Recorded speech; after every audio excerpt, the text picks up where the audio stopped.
എന്ന് പറഞ്ഞാൽ ഒടിവ്, ചതവ്, ഉളുക്ക്, തേയ്മാനം, അങ്ങനെ അസ്ഥി സംബന്ധമായിട്ട്, എലുമ്പ് സംബന്ധമായിട്ട് എന്ത് പ്രശ്നം ഉണ്ടെങ്കിലും ഇവിടെ നമ്മൾ ചെയ്തു തരും.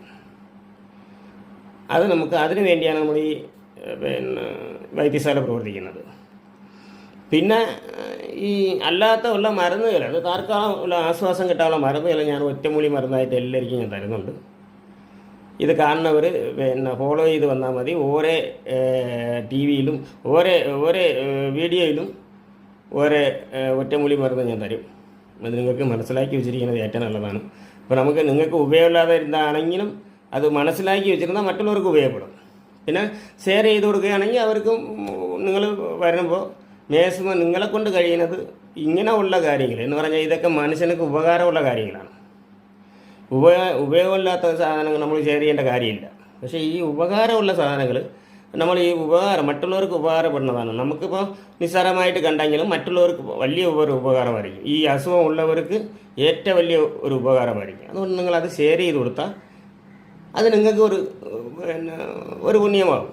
കാരണം എന്ന് വെച്ചാൽ നമ്മൾ എന്തോ ഒരു ഉപകാരം ചെയ്യുമോ, നമ്മൾ ഒരു ഉപകാരം ചെയ്യണമെന്ന് പറഞ്ഞാൽ ഇപ്പോൾ കൊടുത്ത് നിറയ്ക്കാൻ പറ്റില്ല ആർക്കും. നമ്മൾ ഫ്രീ ആയിട്ട് ജോലി ചെയ്യാനോ അല്ലെങ്കിൽ ഒരാളിന് ഒന്ന് കൊടുത്ത് നിറയ്ക്കാനോ ഇങ്ങനെയൊന്നും നമുക്ക് കൊണ്ട് പറ്റില്ല. അത് ചെയ്താലും പ്രയോജനം. നമ്മൾ ചെയ്യേണ്ട ഉപകാരം എന്ന് പറഞ്ഞാൽ ഇത് കണക്കുള്ള ഒരു സന്ദേശം, അത് മറ്റുള്ളവർക്ക് നമുക്ക് ഉപയോഗമുണ്ടെങ്കിലും മറ്റുള്ളവർക്ക് ഉപയോഗപ്പെടും. നമ്മൾ ഒരു പക്ഷേ അത് ഷെയർ ചെയ്ത് നോക്കുക. ഇപ്പോൾ ഉപയോഗമുള്ളത് മറ്റുള്ളവർക്ക് ഉപയോഗമുള്ളത്, അല്ലാതെ വെറുതെ ഒരു റീലെടുത്ത് നമ്മൾ ഷെയർ ചെയ്യേണ്ട കാര്യമൊന്നുമില്ല. അതൊക്കെ എന്ന് പറയുമ്പോഴത്തേക്ക് അതിൽ വലിയ കാര്യമൊന്നുമില്ല. അത് ഷെയർ ചെയ്തെന്ന് പറഞ്ഞ് വലിയ കാര്യം അങ്ങനെയുള്ളതാണ് നമുക്ക് ശരിക്കും ഷെയർ ചെയ്യാം. പക്ഷെ അത് വലിയ കാര്യമൊന്നുമില്ല. ഇതൊക്കെയെന്ന് പറയുന്നത് ഒരു പ്രധാനപ്പെട്ട മരുന്നുകളാണ് നമ്മൾ ഒറ്റമൂലി മരുന്നായിട്ട് കൊടുക്കുന്നത്. ഇതൊക്കെ നിങ്ങൾ ചെയ്തു കൊടുത്താൽ നിങ്ങൾക്ക് ഒരു ഉപകാരമാകും. അത്രയേ ഉള്ളൂ. നിങ്ങൾക്കും അതിൻ്റെ ഒരു പുണ്യം കിട്ടും. ഇതാണ് ഇതിൻ്റെ പ്രത്യേകത.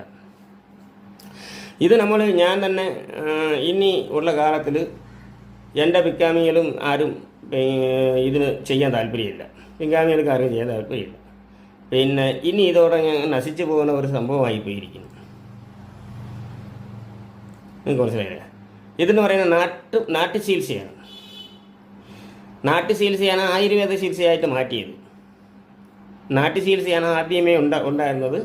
ഏതൊരു കെമിക്കലും ഇല്ലാത്ത ഒരു നമ്മൾക്ക് റിയാസനോ കെമിക്കലോ ഒന്നും ഇല്ലാത്തത് നാട്ടു ചികിത്സ മാത്രമേ ഉള്ളൂ.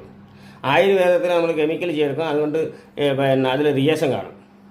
ആയുർവേദ മരുന്നാണെങ്കിലും അതിൽ നമ്മൾ കെമിക്കൽ മെറ്റലുകൾ ചേർത്താണ് ഗുളികകൾ ഉണ്ടാക്കുന്നത്. ആയുർവേദ ഗുളിക ശരിക്കുള്ള